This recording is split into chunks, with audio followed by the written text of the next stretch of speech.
Buenas noches, profesora, compañeros. Me presento, mi nombre es Nelder Guillermo Ortiz Flores, estudiante de Regencia en Farmacia. En esta ocasión voy a exponer el trabajo correspondiente a entregar, que es sobre el caso de la IPS San Miguel.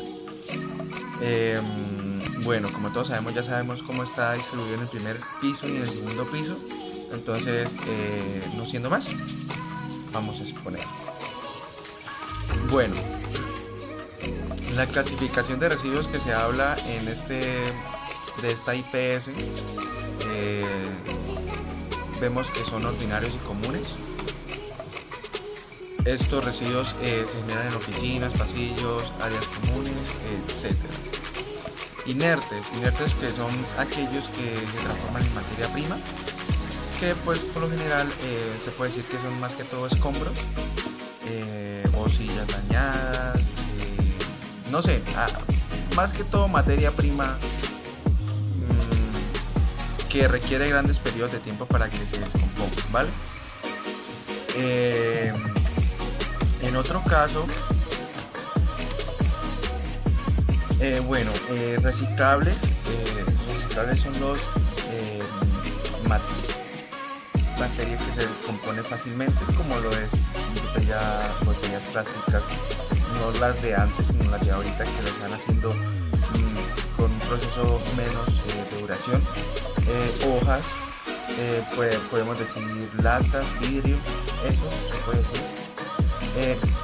Otro residuo que se ven son los biosanitarios.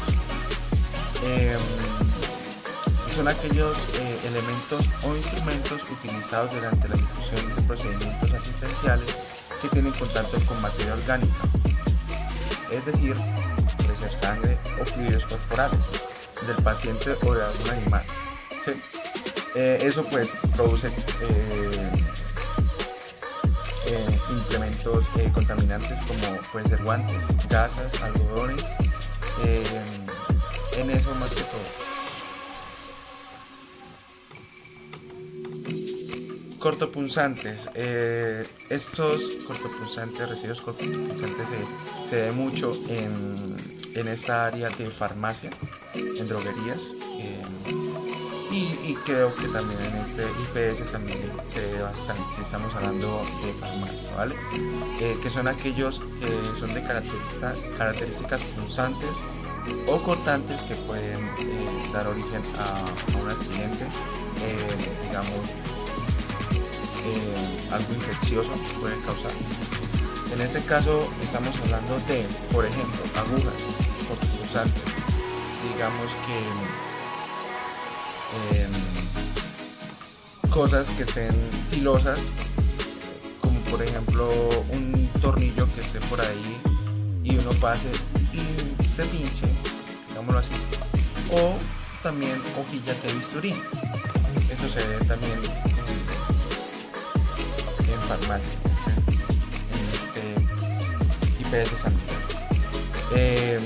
Los fármacos parcialmente consumidos que se dan en este caso, que son aquellos medicamentos vencidos o deteriorados o excipientes de sustancias que han sido empleadas en cualquier tipo de procedimientos, de los cuales se incluye residuos producidos en laboratorios farmacéuticos y dispositivos médicos que no cumplen los estándares de calidad, incluyendo los empaques. Por ejemplo, estos residuos de fármacos, esos son químicos, son clasificados químicos, ¿vale? Esos se guardan en otra bolsa aparte. Sería en este caso de esta IPS. Bueno, seguimos. La desactivación de residuos hospitalarios.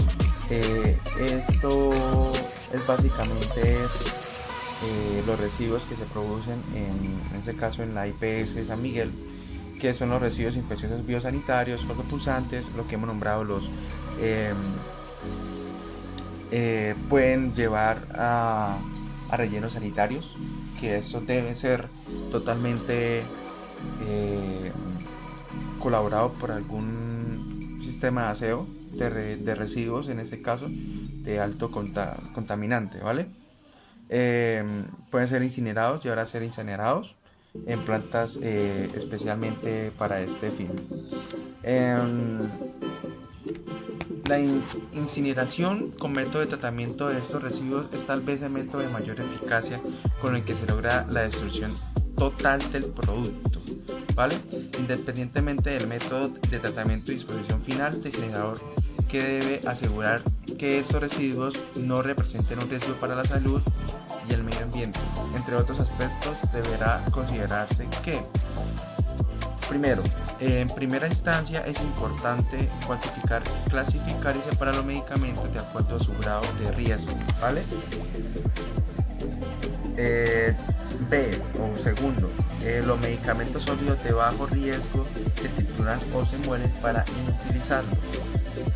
En este caso, bueno, como vemos en las diapositivas, en algunos líquidos fotosensibles de bajo riesgo se exponen a la luz solar por un tiempo de 24 horas para lograr su descomposición y posteriormente se diluyen con abundante agua y se convierten en drenaje previo permiso de vertimientos, ¿vale? Bueno, ahí se ven otros punticos, se los recomiendo que los vea.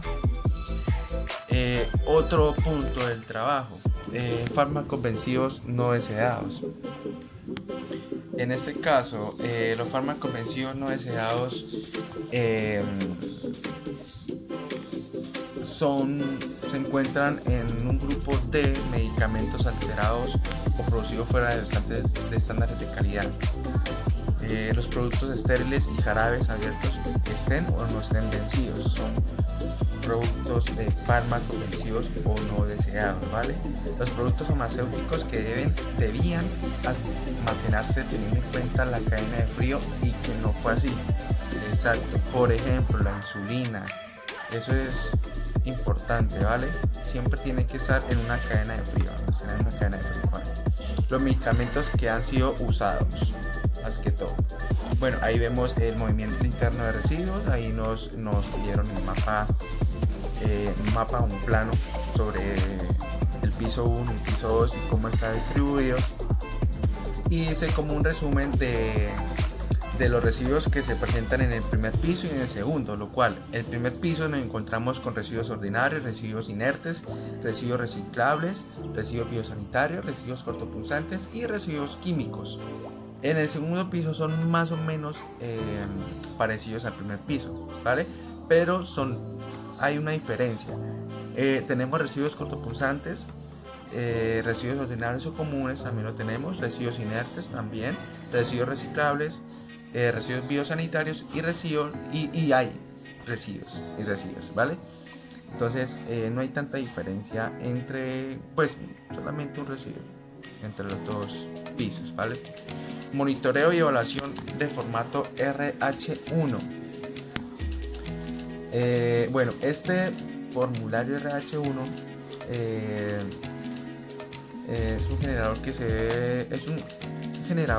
se llena sobre la cantidad de residuos y peso en unidades que entregan al prestador de servicios especiales de aseo. En este caso, mi trabajo, yo trabajo en un consultorio odontológico, es muy parecido a lo farmacéutico.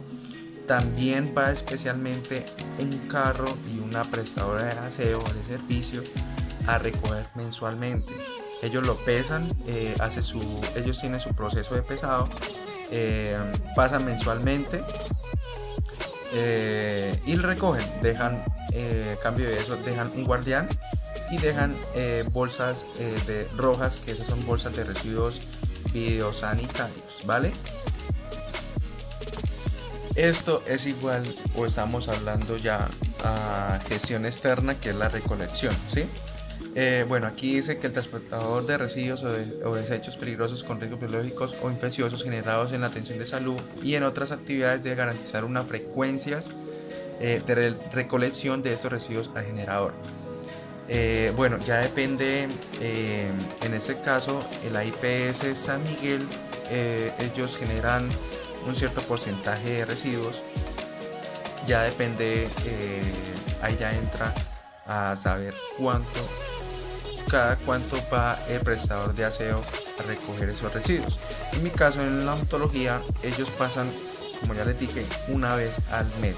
empezando mes, uno ya sabe más o menos entre los primeros días ellos van a la recolección.